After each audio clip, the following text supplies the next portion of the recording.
जय श्री कृष्ण मित्रों। याम भूमितिની અંદર આજે આપણે એક એવો લેક્ચર લેવો છે કે જે ટેક્સના જે ગણ્યા છે તો આવી ગયા છે મોટાભાગના, એ સિવાયના અમુક દાખલાઓ છે, વૈકલ્પિક સ્વાધ્યાયના અમુક દાખલાઓ છે, આજે આપણે જોઈ લઈએ. ફર્સ્ટ 7.3ની અંદર પ્રશ્ન નંબર 2 છે. આમ તો 7.3 મેં તમને ગઈકાલે ઘરે ગણવા આપ્યું હતું. તો પ્રશ્ન નંબર 2 એવું છે કે નીચે આપેલા બિંદુઓ સમરેખ હોય તો કેની કિંમત શોધો. અહીંયા 3 બિંદુઓ આપેલા છે કે ભાઈ 7,-2, 5,1 અને 3,k. શું કીધું છે? સમરેખ હોય તો આજે કેની વેલ્યુ મેળવવી છે. તો એ કહેવા શું માગે છે? જો સમરેખનો મતલબ શું થાય કે એક જ રેખા ઉપર આવેલા બિંદુઓ ABC. જો એક જ રેખા ઉપરના બિંદુ હોય તો અહીંયા ત્રિકોણ થઈ શકે નહીં. જો ત્રિકોણ ન થાય તો એનું ક્ષેત્રફળ પણ મળે નહીં. એનો મતલબ કે એનું ક્ષેત્રફળ 0 થાય. બરોબર, આ ખાસ યાદ રાખજો કે સમરેખ બિંદુ સાબિત કરવા હોય તો ત્રિકોણ, એ ત્રણેય શિરોબિંદુથી જે ત્રિકોણ બને એના ત્રિકોણનું ક્ષેત્રફળ કેટલું લઈ લેવાનું છે તમારે? 0. જો અહીંયા 3 બિંદુઓ મને આપીને એવું કીધું હોય કે આ સાબિત કરો કે સમરેખ છે, તો એક તો આપણે અંતરસૂત્રની મદદથી સાબિત કરી ગયા હતા. બીજું તમે એવું કરી શકો કે અહીંયા ત્રિકોણનું ક્ષેત્રફળ શોધો. જો 0 આવે તો એવું કહી શકાય કે આ ભાઈ સમરેખ બિંદુઓ છે. અહીંયા ઓલરેડી આપણને સમરેખ છે એવું કહી દીધું છે, આપણે કેની વેલ્યુ મેળવવી છે. હવે સપોઝ આ ABC 3 બિંદુઓ હોય તો આ સમરેખ છે, એનો મતલબ કે ABCનું ક્ષેત્રફળ કેટલું મળશે? મને 0 મળશે. હવે ABCના ક્ષેત્રફળનું સૂત્ર શું છે આપણી પાસે? કે ABCનું ક્ષેત્રફળ બરાબર 1/2 x1 y2 minus y3 plus x2 y3 minus y1 plus x3 y1 minus y2. Okay, હવે આની અંદર કિંમત મૂકી દી. આ ABCનું ક્ષેત્રફળ 1/2 0, x1 7, y2 1 minus k plus x2 5, y3 k minus minus plus 2, x3 3 minus 2 minus 1. Clear? આ 0 થઈ ગયું. આ 7 minus 7k plus 5k plus 10 minus 3. Minus 3 into 3 is equal two 9. પણ કેવા? માઇનસ. તો 0 is equal two 7 minus 5k એટલે 2k, 10 plus 7 17 minus 9 એટલે આ આવશે 8. હવે 0 છે એટલે આને પ્લસ ઓર માઇનસ લેવાનો કોઈ મતલબ નથી. Minus 2k minus 8 is equal to 0.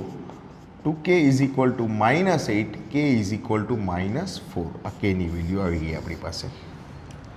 Clear? એમાં સેકન્ડ એક્ઝામ્પલ છે, એ પણ કરાવી દઉં છું.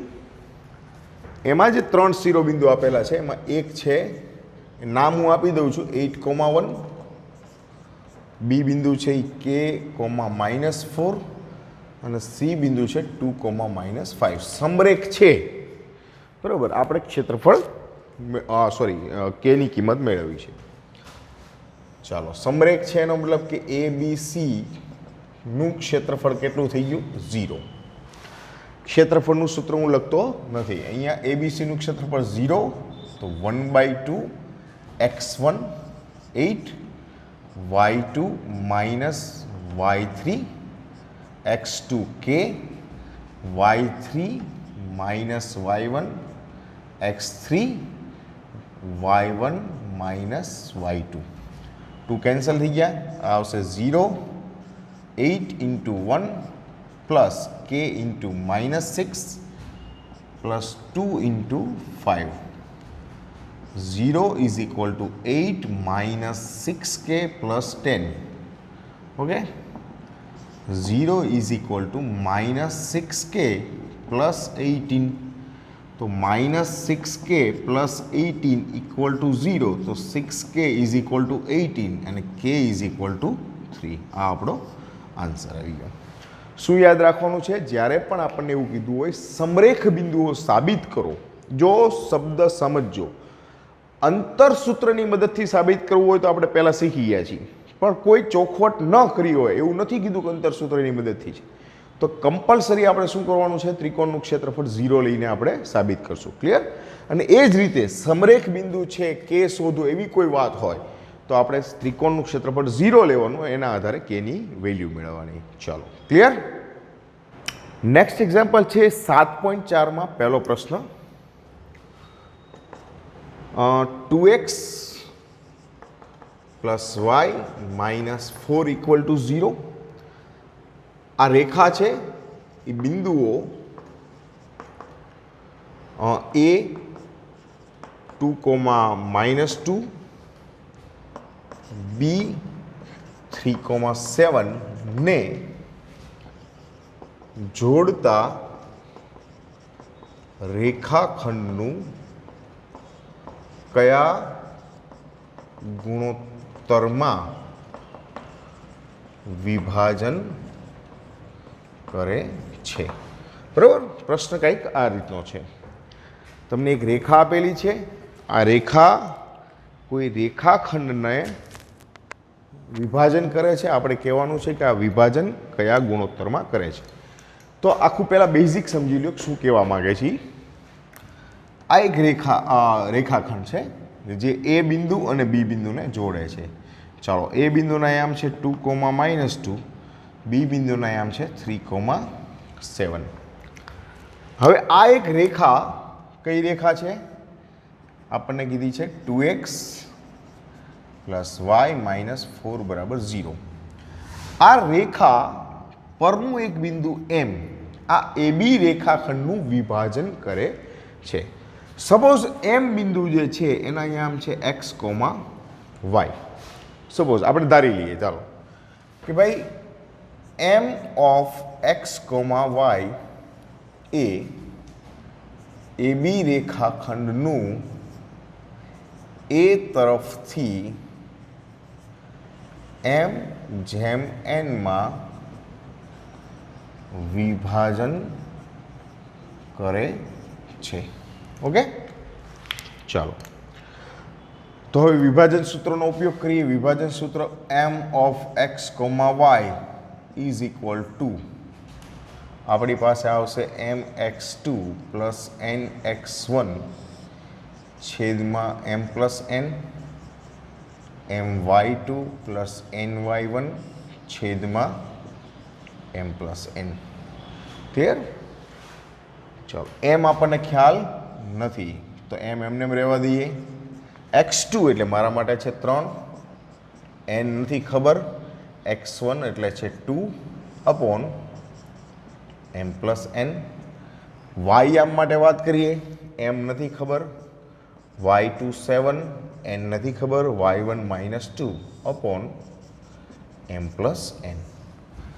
આ તમારા માટે આવશે 3m પ્લસ 2n છેદમાં m plus n, 7m minus 2n છેદમાં m પ્લસ n. બરાબર, આ શેના શું છે? આ એમ બિંદુના એક્સ અને વાય યામ. આ જે છે એ એમ બિંદુનું એક્સ યામ છે અને આ છે એ વાય યામ છે. હવે એમ બિંદુ પોતે રેખા ઉપર છે કે M belongs to 2x plus y minus 4 બરાબર 0 ઉપર. તો એનો મતલબ કે એમ બિંદુના યામ આ રેખાના કિંમતનું સમાધાન કરે. એનો મતલબ કે એમ બિંદુના એક્સ યામ અને વાય યામ જો આમાં મૂકો તો ડાબા બરાબર 0 જે જમણી બાજુ છે એના બરાબર થાય. તો અહીંયા એમ બિંદુ માટે રેખામાં 2 એક્સની જગ્યાએ મૂકું છું હું 3m પ્લસ 2n છેદમાં m પ્લસ n, વાયની જગ્યાએ મૂકશું આપણે 7m માઇનસ 2n છેદમાં m પ્લસ n માઇનસ 4 બરાબર 0. m પ્લસ n લસા લઈ લઈએ તો મને મળશે 2 into 3m plus 2n 7m minus 2n minus 4m plus n equal to 0. m plus n 0 સાથે ગુણાકારમાં ગયા. આ 6m plus 4n plus 7m minus 2n minus 4m બરાબર 0. 6 + 7 13, 13 - 4 = 9m. 4 - 2 = -2. સોરી +2, +2 - 4 એટલે -2n = 0. 9m = 2n, તો m/9 m/n = 2/9. આ આપણો વિભાજન ગુણોત્તર આવી ગયો. હવે સપોઝ m બિંદુના યામ મેળવવા છે તો m ની કિંમત આમાં મૂકી દેવાની છે. આ તમારા માટે હોમવર્ક છે. મને કોમેન્ટમાં આ m બિંદુના યામ તમારે મને કહેવાના છે. બરાબર, m બિંદુના યામ છે એ મને કોમેન્ટમાં લખો એટલે મને ખ્યાલ આવે કેટલા લોકો લેક્ચર જોવે છે. ક્લિયર? ચલો, વૈકલ્પિક સ્વાધ્યાયમાં સેકન્ડ એક્ઝામ્પલ છે એની વાત કરીએ. વૈકલ્પિક સ્વાધ્યાયમાં જે સેકન્ડ એક્ઝામ્પલ છે એની અંદર તમને એવું કીધું છે કે બિંદુઓ, નામ નથી આપેલા, નામ હું આપી દઉં છું, x, y. બી બિંદુના યામ લઉં છું 1, 2 અને સી બિંદુના યામ છે 7, 0. સમરેખ છે તો x અને y વચ્ચેનો સંબંધ મેળવો. સમરેખ છે એનો મતલબ ક્ષેત્રફળ 0 થઈ ગયું. ચલો, એબીસીનું ક્ષેત્રફળ 0. જ્યારે હું એબીસીની આગળ કોઈ નિશાની ન મૂકું ત્યારે એનો મતલબ એ એરિયા દેખાડે છે, ક્ષેત્રફળ દેખાડે છે. બરાબર, 1/2 x1 y2 - y3 x2 y3 - y1 plus x3 y1 - y2. Okay, એબીસીનું ક્ષેત્રફળ છે 0, 1/2 x1 એટલે x છે, y2 2 - y3 0, x2 1, y3 0, y1 y છે, પ્લસ x3 7, y1 એટલે y -2. આ 0 થઈ ગયું. બરાબર, એટલે મારે માટે તો કંઈક આવી રીતે જ રહેશે. આ x × 2 + 1 × -y પ્લસ 7y - 14 = 0. આ આવશે 2x - y plus 7y - 14 = 0. Mode દૂર કરી દઉં છું, ઇક્વલ ટુ છે 0, બીજી કાંઈ લપ કરવાની જરૂર નથી. Plus 6y - 14 = 0. તો x પ્લસ 3y - 7 = 0. આ આપણો x અને y વચ્ચેનો સંબંધ મળી ગયો. બરાબર, સિમ્પલ જ હોય છે, દાખલા ક્યારેય અઘરા હોતા નથી. ક્લિયર? નેક્સ્ટ એક્ઝામ્પલ, એમાં થર્ડ એક્ઝામ્પલ છે. જો આ વૈકલ્પિક સ્વાધ્યાય છે ને એ સ્પષ્ટીકરણ કરેલું છે કે આમાંથી કોઈ પરીક્ષામાં પૂછાશે નહીં, પણ અમુક એંગલ જે એવા દાખલાઓ છે કે જે પૂછાવાની શક્યતાઓ હોઈ શકે બીજી રૂપે. બરાબર, એક શબ્દની બીજી જગ્યાએ, એવા હું કરાવું છું, વધારે નથી કરાવતો. થર્ડ એક્ઝામ્પલ છે, એમાં a = 3 જે બિંદુ આપ્યા છે હું નામ આપી દઉં, 6, -6. બી બિંદુ છે 3, -7 અને સી બિંદુને આમ છે 3, 3. માંથી પસાર થતા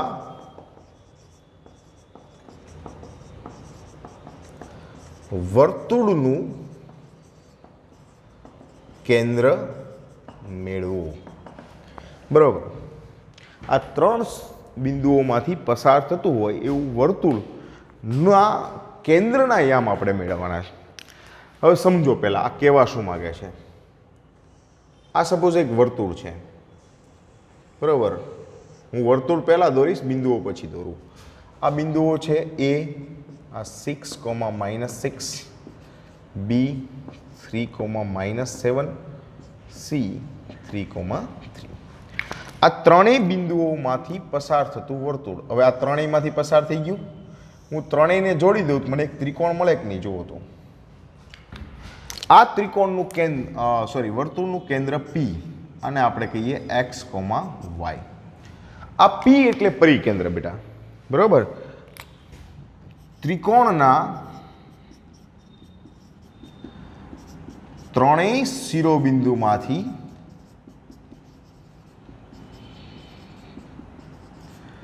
પસાર થતું વર્તુળ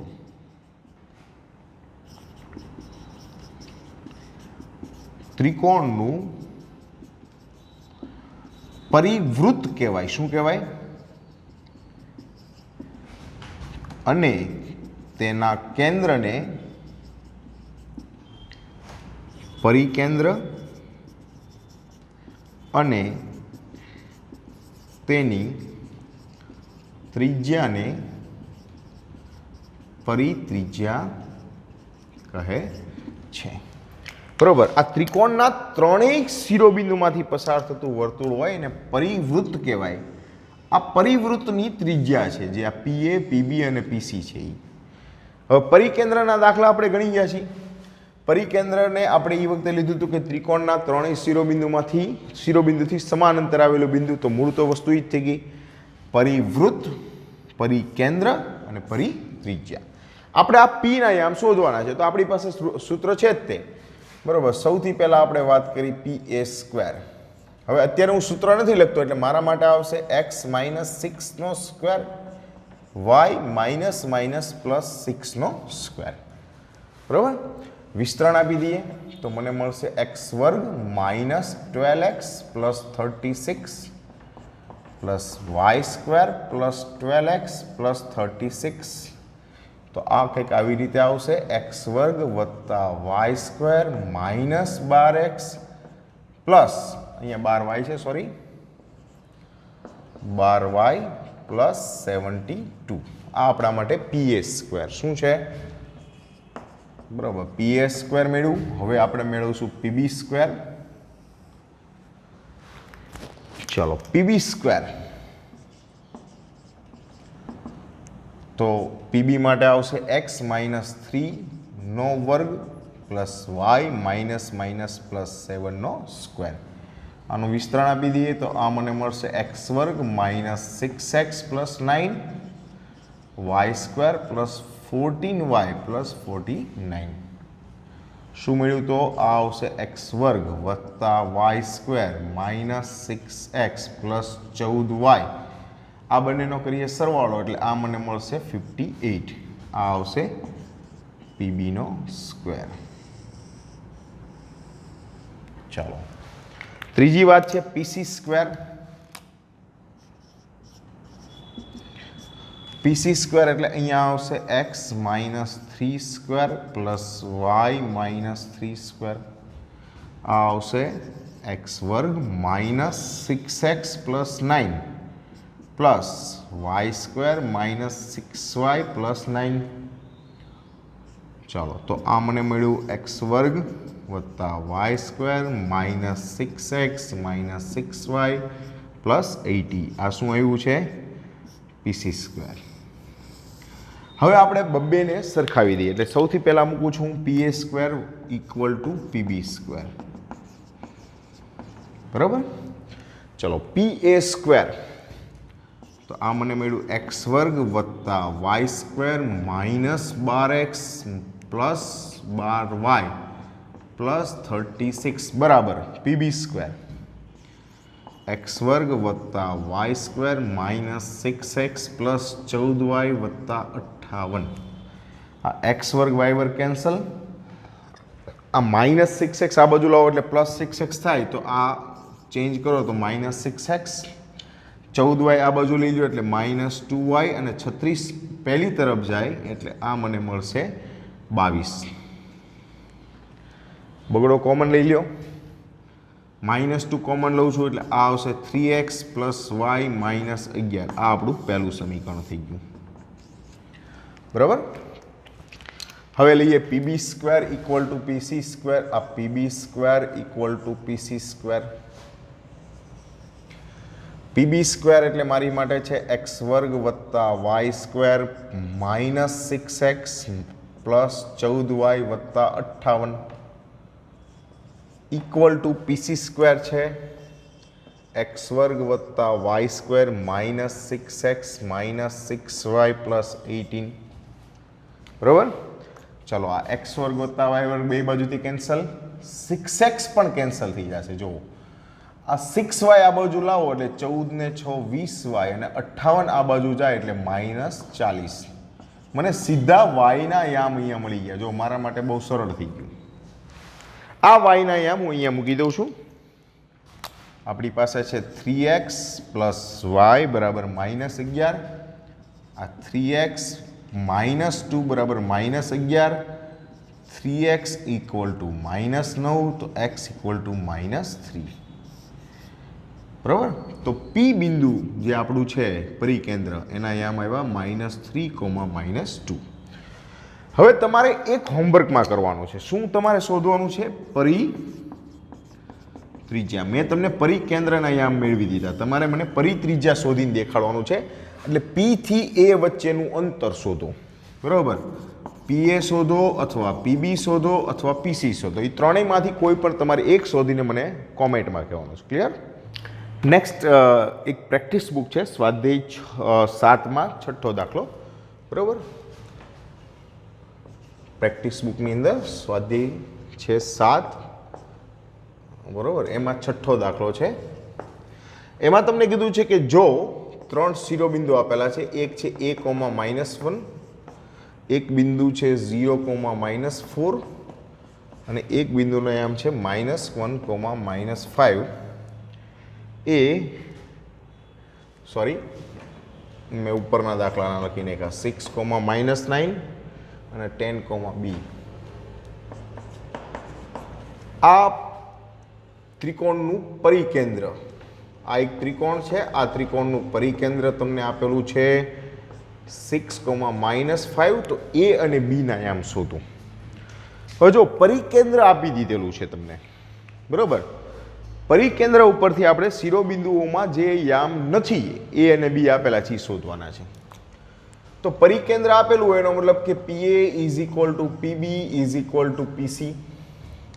તો હું કહી શકું PA² is equal to PB² is equal to PC². હું ડાયરેક્ટ લઉં છું કઈ રીતે કે PA² ઇક્વલ ટુ PB². મારે PA² PB² ને PC² શોધવા નથી, સીધું લઉં. તો P એટલે આ બિંદુ છે, PA². તો પહેલું આવશે 6 - a² પ્લસ -5 + 1², આ PA². PB² 6 - 6² plus -5 + 9². અહીંયા વર્ગની રીતે વિસ્તરણ આપી દઈએ એટલે આ આવશે 36 - 12a પ્લસ a² પ્લસ 16. બરાબર. -5 + 4 ઇઝ ઇક્વલ ટુ -4. આ 0 થઈ ગયું, 9માંથી 5 ગયા 4 એટલે આ આવશે 16. આ બંને બાજુથી 16 કેન્સલ કરી દો તો આ આવ્યું કંઈક આવી રીતે a² -12a પ્લસ 36. આ પૂર્ણવર્ગ પદાવલી છે, તો આને લખી શકાય a - 6² ઇક્વલ ટુ 0. બે બાજુ વર્ગમૂળ કાઢો તો a - 6 ઇઝ ઇક્વલ ટુ 0. તો a બરાબર મને મળી ગયા 6. હવે આપણે b ની વાત કરવા માટે PB² is equal to PC² લઈએ. બરાબર. ચલો PB એટલે આ પહેલું આવશે 6 - 6² plus -5 + 9² is equal two PC. 6 - 10² plus -5 - b² અહીંયા આવશે. આ 0 થઈ ગયું, 9માંથી 5 ગયા એટલે 4, 4નો વર્ગ 16. અહીંયા 16 વત્તા આ 25 વત્તા 10b પ્લસ b². આ 16 કેન્સલ. મારા માટે વધ્યું b² પ્લસ 10b પ્લસ 25 બરાબર 0. તો આને લખી શકાય b + 5 ઇઝ ઇક્વલ નો² is equal to 0. b + 5 is equal to 0. તો b ઇઝ ઇક્વલ ટુ -5. આ આપણને મળી ગયું. ક્લિયર? હવે એક પ્રેક્ટિસ બુકમાં 11મો દાખલો છે. શું કહે છે એ? 11મા દાખલામાં કંઈક આવું કીધું છે. P બિંદુ છે એક 3, 3. બરાબર. અને Q બિંદુ આપેલું છે 6, -6. ના ત્રિભાગ બિંદુઓ A અને B છે.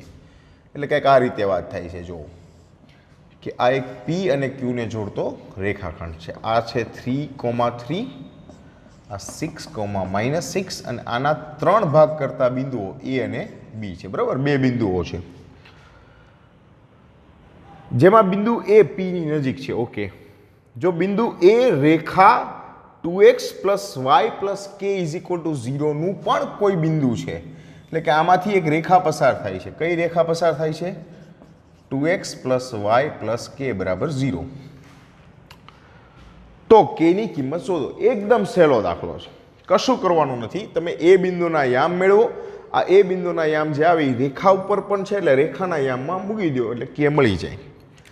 તો એ બિંદુનું વિભાજન કરવાની વાત આવી એટલે આ આવશે 1 ભાગ અને આ કેટલો આવશે 2.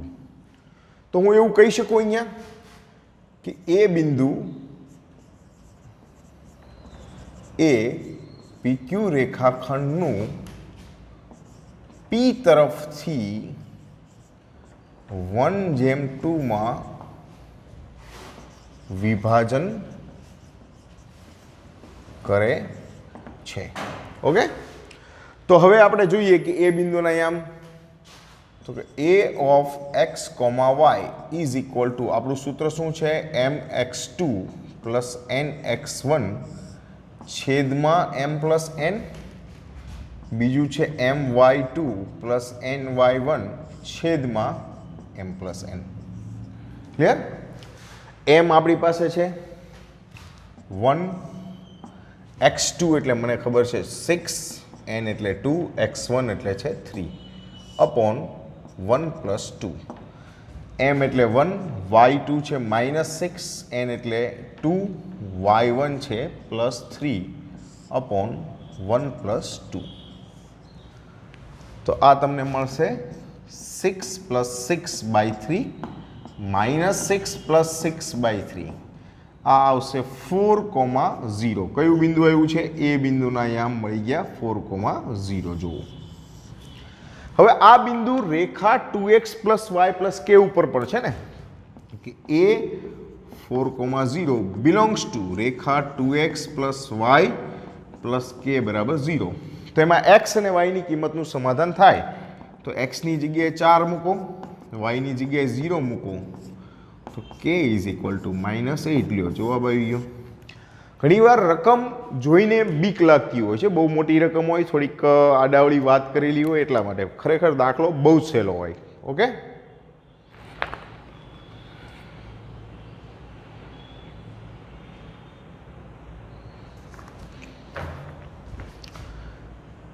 હવે મિત્રો એક મારે થિયરી જેવો નાનો ટોપિક કરાવવો છે. આ એક ત્રિકોણ છે, બરોબર? આ ત્રિકોણ ABC. હવે આ ત્રિકોણ ABC ની મધ્યગાઓની વાત કરું.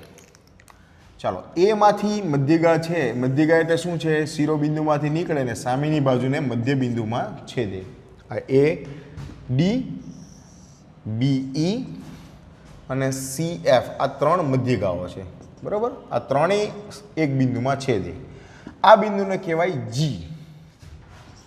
G એ ત્રિકોણ ABC નું મધ્ય કેન્દ્ર છે. શું છે? મધ્ય કેન્દ્ર. મધ્ય કેન્દ્રનો મતલબ ત્રિકોણની મધ્યગાનું સંગમ બિંદુ. આ ત્રણેય મધ્યગાઓ જ્યાં ભેગી થાય એ. હવે આ જે મધ્ય કેન્દ્ર છે એ આ મધ્યગાનું 2:1 માં વિભાજન કરે, બરોબર? કે મધ્ય કેન્દ્ર મધ્યગાનું શિરોબિંદુ તરફથી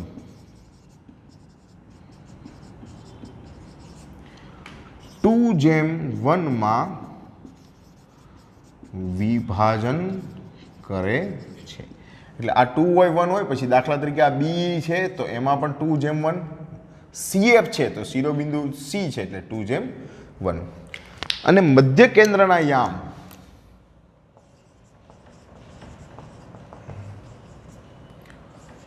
G of x, y equal to x1 plus x2 plus x3 છેદમાં 3 અને y1 plus y2 plus y3 છેદમાં 3 આ મધ્ય કેન્દ્રના યામ છે, બરોબર? તમારી ટેક્સ્ટમાં કોઈ વાત નથી પણ આપણા માટે એ જરૂરી છે. ઘણી વખત પૂછાતું હોય છે આ, બરોબર? 1 માર્કમાં પણ પૂછાય છે, 3 માર્કમાં પણ પૂછાય. કઈ રીતે પૂછાણું છે એના ઉપર રહે. દાખલા તરીકે તમારો ટેક્સ્ટ પ્રેક્ટિસ બુકમાં 19મો દાખલો જુઓ. એમાં ત્રિકોણ ABC, આ A બિંદુ છે 1,2, B બિંદુ છે 3,5, C બિંદુ એ એક્સ અક્ષ ઉપર છે. એક્સ અક્ષ ઉપર હોય એટલે એનો વાય આમ 0 છે, એટલે x, 0 છે. મધ્ય કેન્દ્ર G છે એ વાય અક્ષ ઉપર છે. વાય અક્ષ ઉપર હોય એટલે એનો એક્સયામ 0 હોય. તો C બિંદુના યામ શોધો. મધ્ય કેન્દ્ર આવે એટલે આપણું સૂત્ર આવશે G of 0, y is equal two x1 plus x2 plus x3 છેદમાં 3, y1 plus y2 plus y3 છેદમાં 3. ચાલો આ 0 ઇક્વલ ટુ હું x સાથે x સરખાવી દઉં. x1 એટલે 1 પ્લસ 3 પ્લસ x છેદમાં 3. y માટે વાત કરો તો y બરાબર 2 પ્લસ 4 પ્લસ 0 છેદમાં 3. આ 3 એમ ગુણાકારમાં જાય તો 0 થઈ જાય, તો x પ્લસ 4 ઇક્વલ ટુ 0, તો x ઇક્વલ ટુ -4. આ C બિંદુના યામ આવી ગયા. C બિંદુ શું છે? x, 0, તો -4, 0. હવે કેન્દ્રના યામ શોધો મધ્ય કેન્દ્રના, તો આ આવશે 6/3, તો y ઇઝ ઇક્વલ ટુ શું આવી ગયું? 2. તો G ઓફ 0, y છે તો આ આવશે 0, 2. દાખલા સહેલા છે. બે વસ્તુ ખાસ યાદ રાખજો, જે આ વિભાજન છે એ કઈ તરફથી છે? શિરોબિંદુ તરફથી છે. બરાબર. ખરેખર એવું કહી શકો કે G એ મધ્યગાનું ત્રિભાગ બિંદુ છે, 3 ભાગ કરે. બરાબર. નેક્સ્ટ એક દાખલો લઈ લઈએ, એટલે આજે આપણું કામ કમ્પ્લીટ કરશું. પછી શું છે એ દાખલો? આ મધ્યગા ઉપર જ છે. 24મો દાખલો જે તમારું ટેક્સ ઉપર છે એની વિશે વાત કરી. સાબિત કરો કે એક બિંદુ A છે, દાખલા તરીકે એને લઈએ 1, A, B બિંદુના યામ છે 2, B, અને C બિંદુના યામ છે C² -3. આ શિરોબિંદુવાળા ત્રિકોણનું મધ્ય કેન્દ્ર y અક્ષ પર નથી. આપણે સાબિત કરવું છે કે મધ્ય કેન્દ્ર y અક્ષ પર નથી. હવે y અક્ષ પર જો હોય, y અક્ષ પર હોય તો G ના યામ હોય 0, y, એટલે આપણે એક્સયામ 0 હોય તો આપણે એવું સાબિત કરી દઈએ કે એક્સયામ ઇક્વલ ટુ નોટ 0. જો એક્સયામ 0 ન હોય તો એ બિંદુ y અક્ષ પર તો હોવાનું જ નહીં. એટલે સિમ્પલ આપણે મધ્ય કેન્દ્રના યામ શોધીએ કે G of x, y x1 x2 x3 છેદમાં 3, y1 y2 y3 છેદમાં 3. ચાલો x1 1 પ્લસ 2 પ્લસ C²/3, અહીંયા આવશે a પ્લસ b -3/3. આ બધું નકામું છે આપણા માટે. આમ જોવા જાઓ તો શું છે? C² + 3/3, અને આ આવશે a પ્લસ b -3/3. હવે એક્સયામ શું છે? C² + 3/3 is not equal to 0. એ ક્યાં 0 છે? તમને C એ 0 નથી આપેલું. તો તેથી સાબિત થાય કે G of x, y A y અક્ષ પર નથી. ક્લિયર? તો આજે ઘણા બધા દાખલા થયા છે. બહુ જ સરસ રીતે શાંતિથી સમજજો. પ્રેક્ટિસ બુકના દાખલા હોમવર્કમાં આપું છું, એ પણ તમારે કરવાના છે. આ જે બોર્ડ વર્ક છે એ પણ કરવાનો છે. ક્લિયર?